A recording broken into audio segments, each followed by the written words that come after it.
Good afternoon, everyone. My name is Daniel Anthony, known in the fandom as Saint Pinky. Basically everywhere online as Saint Pinky because somehow when I was born, my parents chose Daniel and Anthony as my name, two very, very common names, so I can't be called either. 100 people will respond. You go and shout out main stage, yeah. It's basically everyone will respond to you. So today I just want to ask among all of you here, are any of you bronies? Alright, go 1, 2, 3. How many of you here have a friend who's a brony? Have a friend, alright, right. Even more, wow. Good. How many of you here don't know what a brony is? Totally like langsung data. Anyone here doesn't know what a brony is? Wow, good. Yeah, so fun. So I don't really need to say much. This panel is talking about friendship. And the reason is because you all would know what show that we all watch. We're basically hardcore consumers of My Little Pony in terms of the comic book, in terms of the card game, in terms of the music, in terms of the TV show, and of course in terms of the collectibles as well. Just a quick run through about what My Little Pony is about. It's a show that started in the late 1980s. It was made for little girls. I admit, yes, it was made for little girls.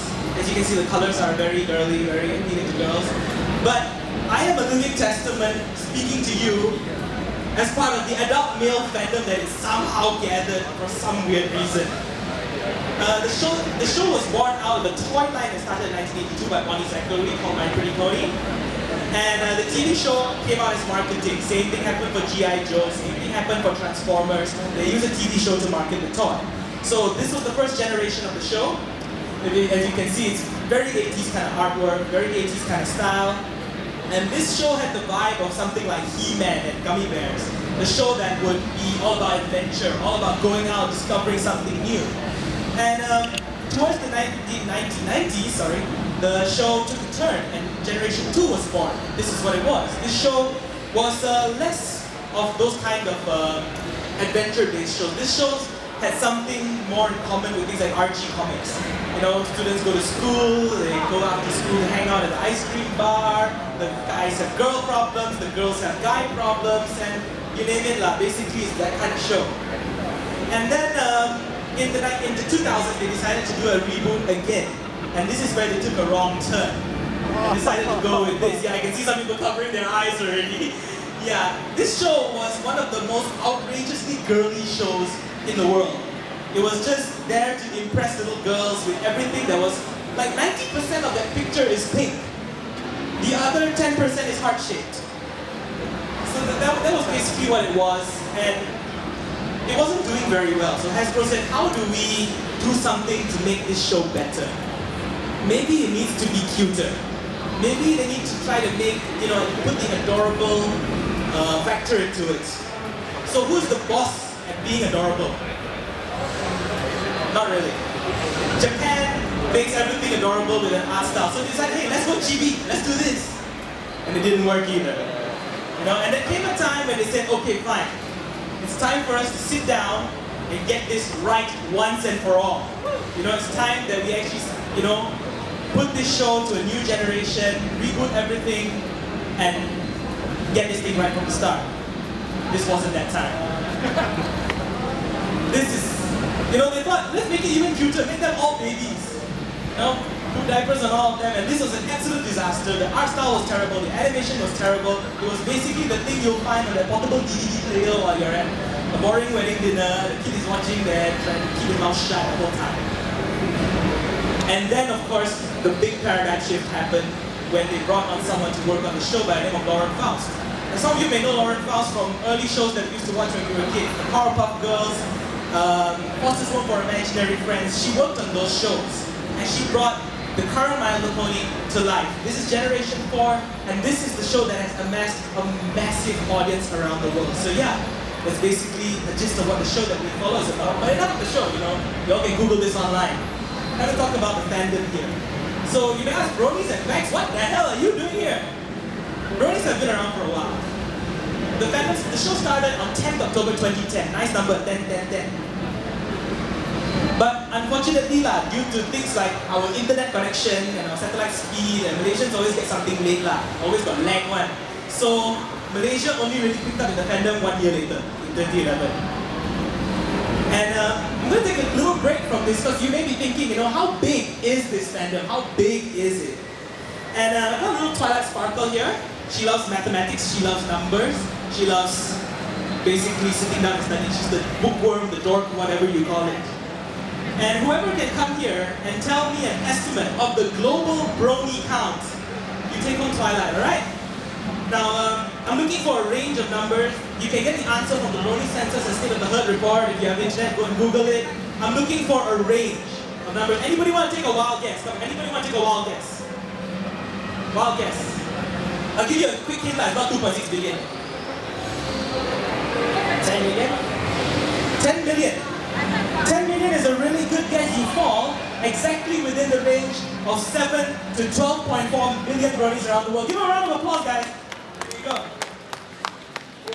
Wow, good guess. I didn't expect anyone to get out the first go, yeah. So there are roughly about 7 to 12.4 million Bronies worldwide. That is a massive figure. But we're not worldwide lah. We're here in Kuala Lumpur. Not even Kuala Lumpur, we're here in the mines. So what about Southeast Asia? What about the Bronies in this region? I'd like to present to you a Brony count. This is an approximate Brony count for the countries around us. First of all, home sweet home, there's about 1,400 of us. And somehow up north, in Thailand, there's about 2,000 of them. It's a massive amount. The reason that we don't really hear about them is because they consume My Little Pony in Thai. Their show is Thai dubbed. So there's a language barrier between us and them. Further down south, this little red dot called Singapore, for some reason, has 1,200 of them. I don't know how they amassed this number, but the fandom following there is quite big. Followed by that, there is Indonesia, a big bunch of islands. There's not many of them, there's about 900 of them. When you go up north, there's also another big bunch of islands called the Philippines that amasses about 1,100 of them. So that's quite impressive. That's about 10,000 Bronies in the Southeast Asian region. But now we want to ask, why aren't we visible? Why can't you see us? How many of you here are aware of the Brony following community in Malaysia? So there's not many exactly. So why aren't we visible? Why is it so hard to see the Brony fandom here? Now after some research, some reading, some looking around, I came up with this theory that in the West, generally what happens is that the community looks like this. Why I'm saying this is because what you see, the pink circle are Bronies, basically Bronies that contribute to the fandom. They do content, they hold meetups, they do art, they do music, things like that. So they create a place for the fandom to be. And when it comes to something like a Brony effort or a Brony something to do worldwide, they're most likely to be the ones who participate. Now on the my left, yes, I'm sorry, I don't know that from right. The ACG side over here are generally people who attend conventions like these, people who consume games and comics and whatnot. Basically all the weeaboos, otakus, pokerheads and trekkies are all here. Now the intersecting region between these two, this is a region where Bronies also exist, but they don't treat My Little Pony as a primary fandom, meaning that those who are there are more likely to consume content rather than create it.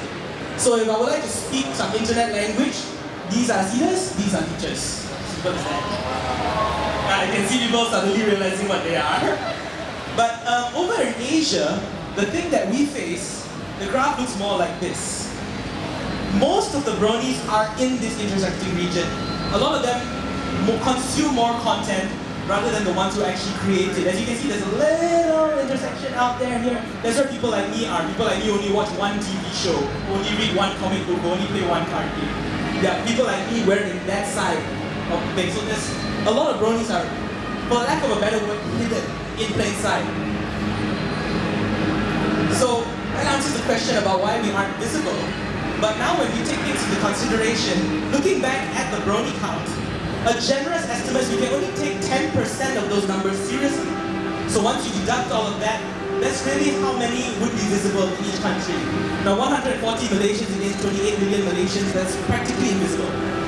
It's very, very hard to see us. But that doesn't mean we don't do anything about it. We still try our best to do what we can. And being a visual arts expo, I like to touch on the art that we do. We basically have a lot of art around. We have artists who put together posters, badges, t-shirts, and we even have artists who draw on the spot, take commissions and things like that. If you're interested in any of these items, sorry, we're not able to get a booth this week, but you'll see them next week as a part of the United Dirt Guild and Animangaki, booth C6 to C7. The reason it's called the United Dirt Guild and not Malaysia or some Brony group is because we join forces with other artists who produce content for other fandoms such as Legend of Korra, such as Kirby and Pokemon as well. Because if we were to have one booth by ourselves, we wouldn't be able to take up the whole space with Pony stuff. We just don't have enough of it. Now the next thing I want to touch on is conventions, just like the one we're at, just like the one right here, just like VAX. Bronies have conventions as well. And these are just some to name a few. And they're all over the world. There are many of them all over the world. On top, you see Hans Warming Con, it happened in the Netherlands. In Europe, BronyCon and Everfree Northwest, the two biggest conventions of the United States. BronyCon itself amassed an attendance of over 10,000 this year alone. Bottom is Brony Spot, which is in Scotland, and you'll see the Cloudsdale Splash happen in Singapore.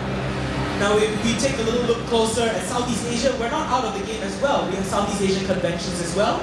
Starting from the top, Thailand had their first Brony convention this year in March. The Philippine Bronies had PH PonyCon happening in June, and Cantlot University Reloaded happened in Singapore last year in June as well. Now I'm going to take another quick break from this to ask if anyone can give me an estimate of how many Brony conventions are there in the world in 2015. Not has been, not upcoming, because it's still 2015. There are still conventions coming up, and there are conventions that happen. Now, according to the iPhone app called Ponycons and the database they reference to, it's publicly accessible. Who can give me an estimate of, not estimate, the closest figure as to how many Brony conventions there are in the world? We'll take home for the shy question today. So anybody got any wild guess? 10 is not even close actually. The thing is, another hint is, there are Brony conventions in over 10 countries. As you see earlier, Cantlot University and the Cloudsdale Splash in Singapore already had 2. The United States has over 10 of them in the United States alone. So another guess here. 35. Very close, very close. Anyone else want to take a guess? Anyone here? Getting colder? Sorry? 40 is correct. We have 40 Brony conventions worldwide. Here you go. Give a round of applause, guys.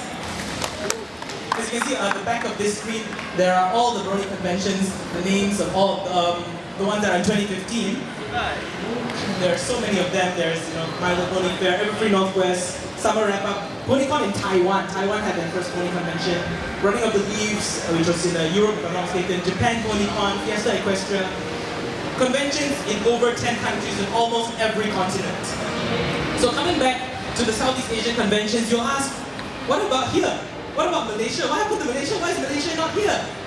Well, we're proud to say that for the first time, Malaysia had its very own Pony convention in March this year. Yeah, it's over. Sorry you didn't go there, but yes, we had our first Pony convention in March this year called the Friendship Express. It took place at SS2 Mall. It was a 2-day event, and just to share with you some pictures from it. These are some of the vendors who were at the event. So many beautiful things. We had custom plushie makers, we had posters, we had badges, we had a lot of vendors. We even had vendors who came all the way from Singapore to open a booth at our event. And these are just some more pictures we have. The bottom right is actually a booth that was set up to sell My Little Pony themed food. They sell food at the event. I didn't know that you could put apples in tuna sandwiches. It works. These guys proved it.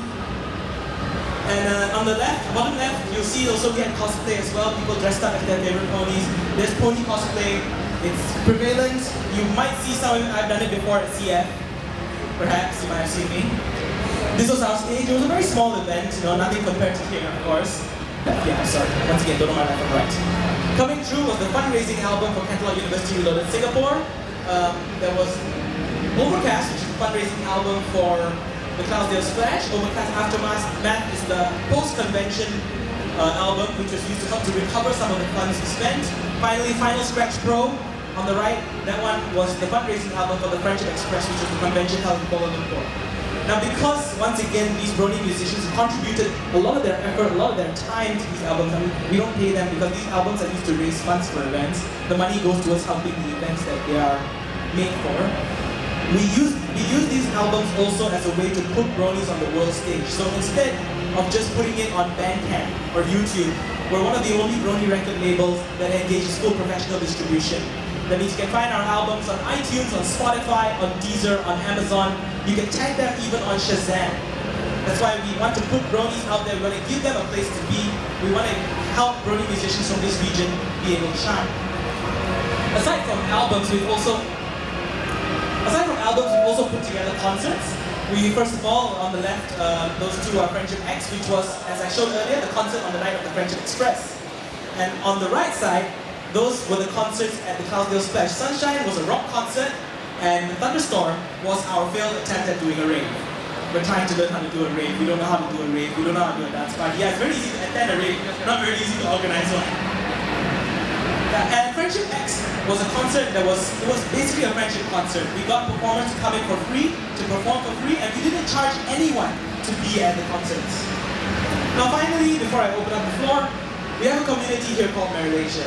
We're a Brony community, and I'm sure you all would like to be a part of it, some of you. And of course, I'll just enlighten you on what we do. We love meetups. We love to meet up, we love to gather. We're social people, we're not internet people. One of the things that we like to maintain is that we like to bring our interpersonal relationships to real life instead of keeping it online. We use online as we use the internet as just a way to keep us together rather than to bring us together. We also love having fun. Who doesn't love having fun? Bronies love to chant fun wherever they go. We also like to play games. We play games on Steam. We play things like Payday 2, like Team Fortress 2. We also play card games like the My Pony card game. We gather for board games once in a while as well. We have art as well. We do art. We have Bronies who are extremely good at drawing, as you've seen earlier. Those people who put together the posters, those people who drew on the t-shirts, those people are amazing. We love listening to music, we love making music, we love going for jamming sessions, although there's not many of us who do music here. Some of you may be familiar with Niels, who performed at Comic Fiesta 2 years ago. Big shot musician, YouTube superstar, all of the above. And lastly, we love parties, because who doesn't love parties?